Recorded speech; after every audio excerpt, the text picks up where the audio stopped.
आज मैं आपके लिए लेकर आई हूँ एक नया टॉपिक। जो नए टॉपिक का नाम क्या? Classical theory of inflation. Inflation के बारे में आप सभी जानते हैं इन्फ्लेशन क्या होता है। जब गुड्स और सर्विसेज के जो प्राइस हैं जब कॉन्टिन्यूस इंक्रीज करते रहे तो उसको हम बोलते हैं इन्फ्लेशन। तो चलिए स्टार्ट करते हैं, जिसको हिंदी में बोलते हैं मुद्रास्फीति। मुद्रास्फीति क्या होती है? एक ऐसी सिचुएशन होती है जब इकोनॉमी में बूम की सिचुएशन होती है। तो बूम को आप सभी जानते हैं, बूम क्या होता है? बूम की ये सिचुएशन होती है जहां पर क्या होता है, गुड्स और सर्विसेज के प्राइस लगातार बढ़ रहे होते हैं, उसी को हम इन्फ्लेशन बोलते हैं। फिर भी एक बार डेफिनेशन देख लीजिए कि इन्फ्लेशन क्या? Inflation is defined as a continuous increase in the price level और a fall in the value of money. बिल्कुल सही बात है। आप जानते हो सभी कि जब गुड्स और सर्विसेज के प्राइस इंक्रीज करेंगे तो आपकी खरीदने की क्षमता घट जाएगी, यानी कि मनी की जो वैल्यू है वो घट जाएगी। आप सभी जानते हो कि जब आप मान लिया जाए कि अपने दादा दादी के पास बैठे होते हो तो वो आपको ये बात बोलते हैं कि जब हम पहले छोटे होते थे, आप जितनी एज में होते थे तो उस टाइम पर हम 1 रुपए में इतना सामान खरीद लेते थे। लेकिन आज समय में देखिए आप, क्या उस 1 रुपए से आप कोई टॉफी भी खरीद पा रहे हो? नहीं ना। तो इसलिए क्या हुआ कि आपकी जो एक तरीके से जो करेंसी की जो वैल्यू है वो डाउन हो गई है।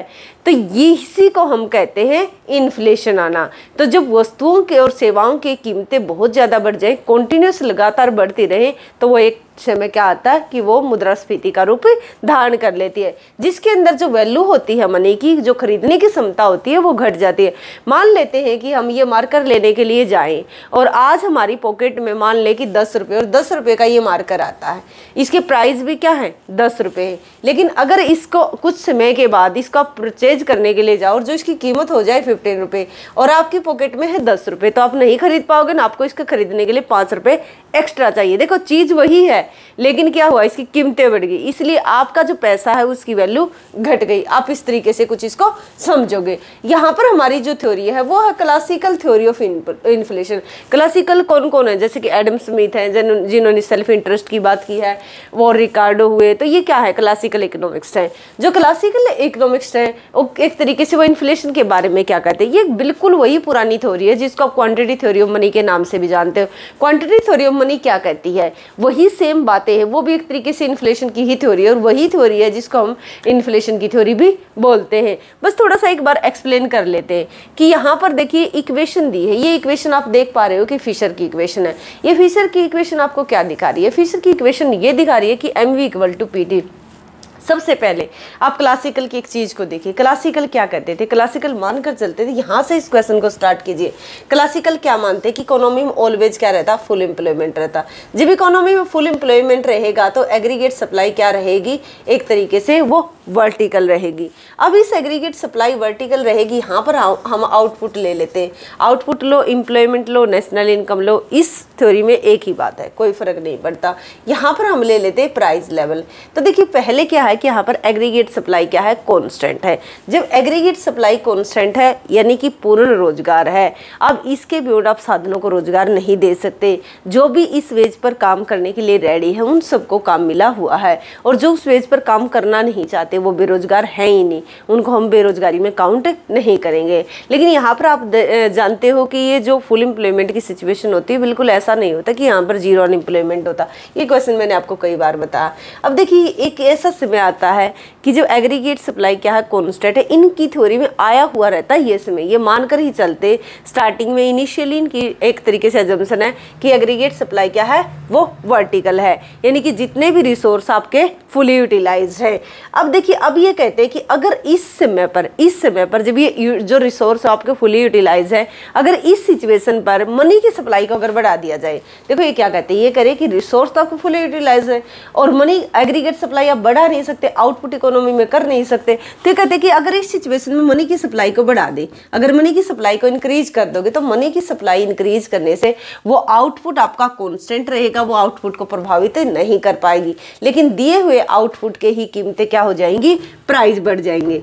क्यों? मनी की सप्लाई बढ़ेगी, आउटपुट कांस्टेंट है, उससे पहले क्या हो जाएगा? आपकी डिमांड बढ़ जाएगी, क्योंकि जितना आपकी पॉकेट में पैसा आएगा तो वो आपको क्या करेगा? डिमांड करने के लिए मजबूर करेगा, तो आपको डिमांड करनी पड़ेगी। जब आप डिमांड करोगे तो डिमांड ज़्यादा होने से क्या होगा? प्राइस इंक्रीज हो जाएंगे। वैसे भी यहाँ पर आप देखते हो कि सेविंग का तो कोई काम ही नहीं है क्लासिकल की थ्योरी में। ये क्या कहते हैं कि जो पैसा है ना, जो मनी है ना, ओनली किस काम आता है, मीडियम ऑफ एक्सचेंज है। तो सिर्फ क्या उसको एक्सचेंज करने के लिए ही हम यूज करते हैं। तो देखिए प्राइस इंक्रीज होंगे और प्राइस का इंक्रीज होना ही क्या कहलाता, इन्फ्लेशन कहलाता है। तो आपने देख लिया कि मनी की सप्लाई अगर इकोनॉमी में डाली जाती है बट रिसोर्स फुली यूटिलाइज्ड है, उसके बाद क्या होगा, आउटपुट कांस्टेंट है, डिमांड बढ़ेगी, डिमांड बढ़ने के कारण से सिर्फ क्या होगा, डिमांड ये है, प्राइस ये है। अगर मनी की सप्लाई इंजेक्ट होती है तो डिमांड डी से D1 हो जाएगी और प्राइस P से P1 हो जाएंगे। आई होप कि यहाँ तक आप समझ चुके हो गए। अब उसके बाद देखिए फिशर की इक्वेशन है MV = PT। ये मनी की सप्लाई को शो करती है इस साइड और ये मनी की डिमांड को शो करती है। तो इसका मतलब क्या, मनी की सप्लाई = मनी की डिमांड। ये कहते हैं कि मनी की सप्लाई के अंदर क्या आता, मनी की सप्लाई में आता मनी की सप्लाई ये होगी और ये वेलोसिटी ऑफ मनी है। वेलोसिटी ऑफ मनी क्या होती है कि जो रुपया होता है वो कितने हैंड चेंज करता है, यानी कि 1 रुपये से आप कितनी बार वस्तुओं को खरीदते हो। मान लिया जाए कि आपके पास 10 रुपये, आप 10 रुपये से किसी दुकान पर गए और आपने चीनी ले ली। अगर आपने शुगर वहां से ली है तो फिर उसने दुकानदार ने क्या किया, आगे से कुछ सामान खरीद लिया, फिर आगे से उसने कुछ सामान खरीदा। तो जितनी बार उस 10 रुपये ने हैंड चेंज किया वो कहलाएगी वेलोसिटी ऑफ मनी। उसके बाद देखिए यहाँ पर P क्या है, प्राइस लेवल है, T क्या है, ट्रांजैक्शन यानी कि जो गुड्स और सर्विसेज की आप डिमांड करते हो वो है।